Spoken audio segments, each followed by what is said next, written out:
24/7 job. Police department అయినా medical department 24/7 job ఇది. కానీ వాళ్ళకి కూడా రెస్ట్ ఉండాలి, వాళ్ళకి కూడా సీరియస్ ఉండాలి. మీరు అబ్జర్వ్ చేశారే లేదు, ఈ పోలీస్ స్టేషన్ చూసారని ఆలోచించండి ఒకసారి.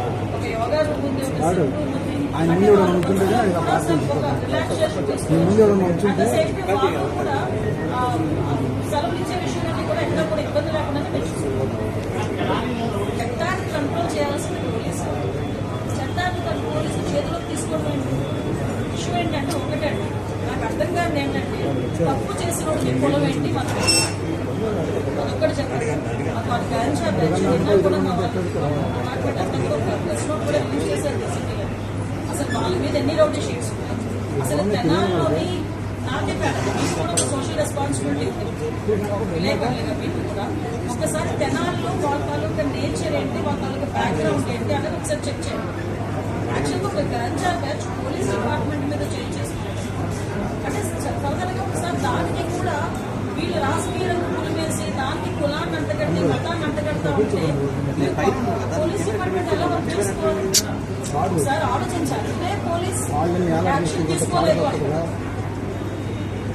ఏదైనా ఒక స్టెప్ ఫార్వర్డ్ వేస్తే ఈ రకంగా మాట్లాడారు.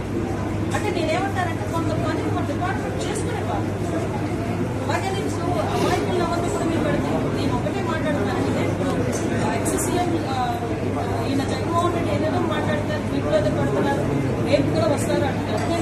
నేను డైరెక్ట్ క్వశ్చన్ అండి, డాక్టర్ సుధాకర్ అనే వ్యక్తి మాస్క్ అడిగిన పాపానికి నడి నోటి మీద రెక్కలు విడిచి చుక్కా ఇప్పి కొట్టిన సందర్భం మర్చిపోయారు.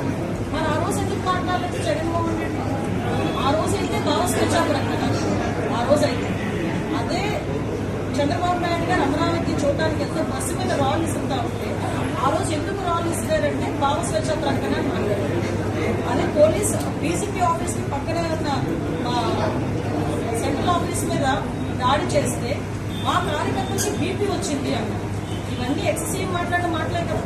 ఈరోజు అదే వరప్రసాద్ అని మన రాజమండ్రిలో వరప్రసాద్ అని ఇసుక మాఫియా గురించి మాట్లాడితే పోలీస్ స్టేషన్ లో కూర్చుని శిరోమండనం చేస్తే మరి ఆ రోజు ఎందుకు మాట్లాడలేదు? దళిత నాయకులు ఆ రోజు దళితులు ఎందుకు శిరోమండనం చేశారు అని చెప్పి ఆ రోజు ఎందుకు మాట్లాడలేదు? ఆ రోజు ఎందుకు వరప్రసాద్ ఇంటికి వెళ్ళి పలకరించలేదు? ఆ రోజు ఎందుకు డాక్టర్ సుధాకర్ ఇంటికి వెళ్ళి పలకరించలేదు? ఆ రోజు ఎందుకు ప్రవీణ్ ఇంటికి వెళ్ళి పలకరించలేదు? అంటే పులివెంద రాగమ్మ అనే అమ్మాయిని చాలా బ్రూటల్గా హత్య చేస్తే మేము వెళ్తే మా మీద అట్రాసిటీ కేసులు పెట్టారు. మరి పులివెంద నియోజకవర్గంలో నాకు ఇంటికి ఎందుకు ఆ రోజు జగన్మోహన్ రెడ్డి ఈ రోజు రాజకీయ లబ్ధి గురించి కులాలని మతాలని రెచ్చగొట్టడానికి మాత్రమే ఈరోజు తప్పు చేసిన వాళ్ళ ఇంటికి అదేవిధంగా గాంజాయి బ్యాచ్ వాళ్ళ ఇంటికి వెళ్తున్నాడంటే అతని బ్యాక్గ్రౌండ్ ఏంటో మనం కూడా ఆలోచించుకోవాలి, ప్రజలు కూడా ఎందుకంటే మాట్లాడుతున్నాను.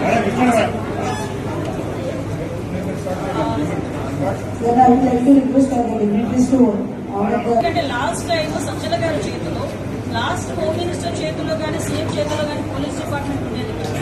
సజ్జల గారి చేతిలో ఆ రోజు పరదాలు కట్టుకొని మా టీడీపీ వాళ్ళందరినీ కూడా హౌస్ అరెస్ట్ చేసుకుని ఆ రోజు దాడి తప్పిన పోలీస్ డిపార్ట్మెంట్ ని ఈ సంవత్సర కాలంగా మా డీసీపీ గారు, మా సిపిలు, మా ఎస్పీలు ఆఖరికి హోమ్ గార్డ్ వరకు కూడా అక్కడ స్థాయి నుంచి ఈ స్థాయి వరకు కూడా అందరూ వ్యవస్థని ఈరోజు కంట్రోల్ తెచ్చుకొని లాడ్ నాట్ సక్రమంగా చేసుకుంటారు. అది ప్రజలు కూడా హిట్ టీవీ యాప్, ఇందులో short news, live news, entertainment shows, movies, digital magazines తో పాటు మీ జిల్లా వార్తలను కూడా ఫ్రీగా చూడొచ్చు.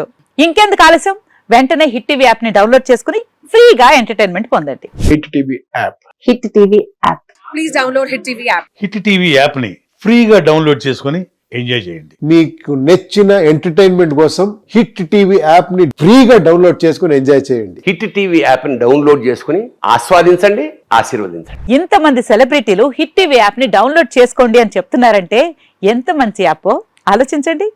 అమెరికా అమెరికా అమెరికా అమెరికాలో చదవాలనుకునే వాళ్ళకి విశ్వసనీయమైన పేరు మన శౌర్య కన్సల్టెన్సీ. UK లో 1 year masters, UK లో 1 year masters, 2 years work permit up to 5 years visa. Contact Saurya Consultancy. Contact 89851 89851.